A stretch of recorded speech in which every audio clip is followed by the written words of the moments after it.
ফের অঙ্গনারী কেন্দ্রের কর্মীকে তালা বন্ধ করে আটকে রাখলো গ্রামবাসীরা। এমনই এক ঘটনা ঘটল বুধবার দুপুর 12:30 নাগাদ। তবে এক্ষেত্রে অবশ্য খাবার নিয়ে অভিযোগ নয়।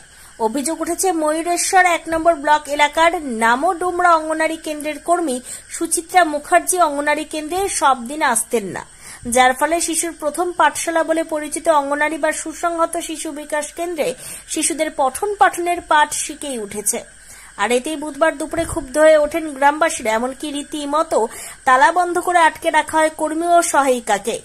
গ্রামবাসীর দাবি, প্রতিদিন ওই কর্মীকে কেন্দ্রে হাজির থেকে ছেলে মেয়েদের পড়াশোনা করাতে হবে। এদিকে ওই কেন্দ্রের কর্মী সুচিত্রা মুখার্জি তার অনুপস্থিতির বিষয়টা কার্যত কিছুটা হলেও স্বীকার করে নিয়ে জানান তিনি শারীরিকভাবে প্রচন্ড অসুস্থ, একাধিক রোগে আক্রান্ত তিনি, এবং সেই সাথে বাড়ি থেকে কেন্দ্রের দূরত্বটাও অনেক বেশি হওয়ার জন্য তিনি সমস্যায় পড়ছেন। তবে বেশ কিছুক্ষণ আটকে রাখার পর অবশ্য গ্রামবাসীরা ওই কর্মীকে সতর্ক দিয়ে তালা খুলে দেন। এদিকে বিষয়টি নিয়ে ময়ূরেশ্বর 1 নম্বর ব্লক এলাকার সিডিপিওর সঙ্গে কথা বললে তিনি জানান, ঘটনা সম্পর্কে তিনি শুনেছেন, তবে এখনো পর্যন্ত কোনো লিখিত অভিযোগ পাননি।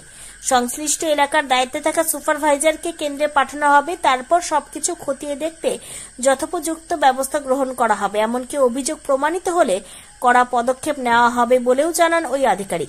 কি ঝামেলা হয়েছে? দিদিমণিকে আসার জন্যই বলা হয়েছে। হ্যাঁ, তারপর ডিউটি করে না, ও তো কোনোদিনই ডিউটি করে না। প্রতিদিন ওর বোয়ার আসে, তরকারি সবজি দিয়ে যায়। আর ওই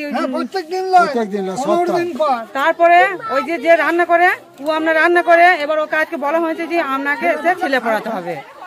আমরা তো আর খিচুড়ি খাবার লেগে ছেলেকে এখানে পাঠাই না, পড়াশোনা শিখাতে তো হবে। তা ও বলছে আমি প্রতিদিন আসতে পারবো না, আমার অসুবিধা আছে। এবার আমরা কি করবো বলুন? তো তালা মেরে গ্রামবাসীরা যে তালা মেরে বিক্ষোভ দেখাচ্ছে, কি চাইছেন এখন? আমরা চাইছি প্রতিদিন ওকে হাজিরা দিতে হবে, আমাদের ছেলে পড়াতে হবে। কি নাম আপনার?